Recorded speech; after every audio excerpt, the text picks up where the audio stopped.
સુદામાજી દ્વારિકામાં જોને આવ્યા રે દર્શન દીધા ઓહો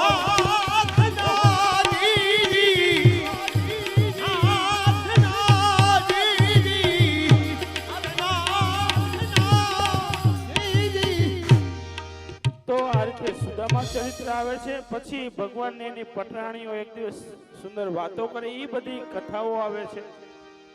વસુદેવ યજ્ઞ કરે એ યજ્ઞમાં ભાગ લેવા જાય દેવકીના જે 6 સંતાનો મર્યા હતા એ બધા કોણ હતા ને એ બધા પ્રશ્નો થાય એના બધાના જવાબ મળે છે એ સુંદર કથા આવે છે આગળ પછી સુભદ્રા હરણની કથા પણ અદ્ભુત છે આગળ જતા પછી ભસ્માસુરનો વધ ને એકવાર ભૃગુ ઋષિ નક્કી કરે કે ભાઈ ત્રિદેવોમાં કોણ દેવ મહાન છે અને ત્રણેયની પરીક્ષા લેવા જાય બ્રહ્માજી અને શિવ